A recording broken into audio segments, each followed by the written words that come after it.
नमस्कार मित्रों, मैं आचार्य विनोद भारद्वाज आप सभी लोगों का स्वागत करता हूं। आज हम बात करेंगे नरक चतुर्दशी की। इसी दिन को रूप चतुर्दशी भी कहा जाता है। यह दिन समस्त विपत्तियों का नाश करता है और जीवन में यदि एक्सीडेंटल योग हैं उसे भी दूर करता है, क्योंकि यह दिन यमराज का दिन होता है।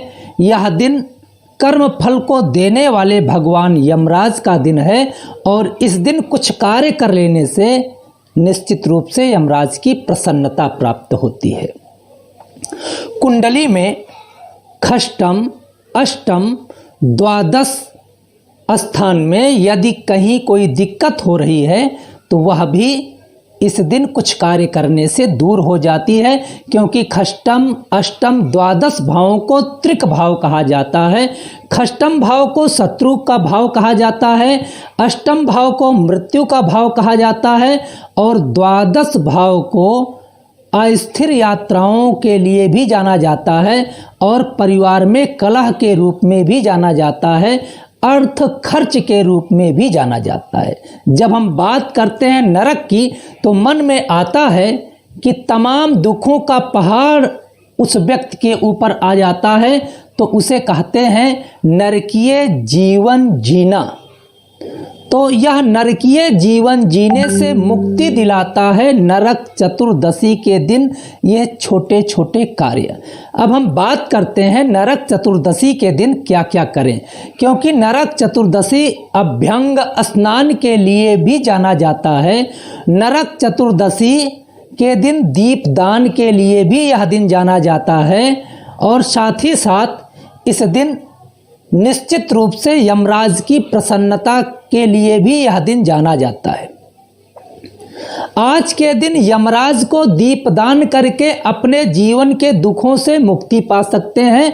तो आप इस कार्यक्रम को पूरा देखिएगा, सब कुछ आपके लिए लेके आया हूं और निश्चित रूप से एक भी कार्य यदि आप संपन्न करते हैं तो यमराज की प्रसन्नता मिलेगी और जीवन में सुख शांति मिलेगी।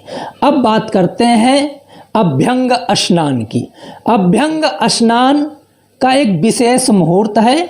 यह अभ्यंग स्नान प्रातः 5:22 से प्रारंभ होता है, 6:43 तक रहेगा प्रातः काल में। मतलब 1 घंटा 20 मिनट का यह विशेष मुहूर्त आपके जीवन के समस्त पापों को दूर कर देगा। नरक चतुर्दशी के दिन यदि आप जो है चिचिड़ा ले आकर के तेल में उसे डाल करके थोड़ा सा आप उस तेल को गरम करिएगा, उसके बाद ठंडा होने के बाद उस तेल को अपने पूरे शरीर में लगाएंगे तो निश्चित रूप से यह औषधीय स्नान है। इससे रोग, दोष और तमाम प्रकार के जो मानसिक, शारीरिक, सामाजिक रूप से आपके जीवन में भय है उससे मुक्ति मिलेगी। नरक चतुर्दशी के दिन उपटन भी लगाया जाता है। उपटन लगाने से सौंदर्यता प्राप्त होती है, उपटन लगाने से रूप प्राप्त होता है। तो काली सरसों को हल्का भून करके पीस लें और प्रातः काल में उपटन लगाने से आपके शरीर में कांति आती है, आप सबको आकर्षित करते हैं। साथ ही साथ सरसों का तेल इस दिन लगाना चाहिए। इससे निश्चित रूप से शरीर के तापों से मुक्ति मिलती है। क्रोध यदि आपको अधिक आ रहा है उससे मुक्ति मिलती है। इस दिन शतावर युक्त जल से स्नान करने से तमाम प्रकार की विपत्तियों से आपके जीवन में मुक्ति प्राप्त होगी, छुटकारा मिलेगा। इस दिन स्नान दक्षिण की ओर मुख करके हाथ जोड़ करके यमराज से समस्त भयों से मुक्ति की कामना करें और साथ ही साथ इस दिन अपने घर के खराब सामान, मतलब दीपावली आ ही रही है तो दीपावली के पहले सफाई की जाती है, तो आज का ही दिन सफाई के लिए जाना जाता है। आज का दिन घर की सफाई का विशेष मुहूर्त होता है, इसलिए आप अपने घर के खराब सामानों को घर के बाहर करेंगे तो माता लक्ष्मी का वास होगा। तो आज के दिन आप साफ सफाई भी कर सकते हैं।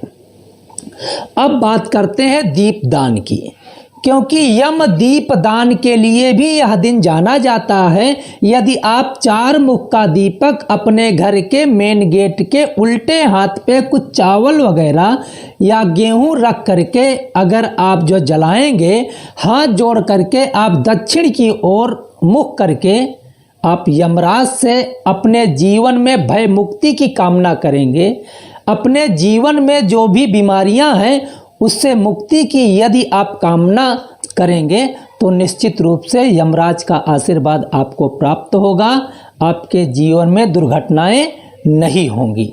साथ ही साथ यदि आप अपने व्यापारिक प्रतिष्ठान में उल्टे हाथ पे यदि यही दीपक मतलब कि इसी तरह का एक दीपक ले जाके ऐसी ही सुव्यवस्था करके जलाएंगे तो आपके व्यापार में नज़र दोष नहीं लगेगा।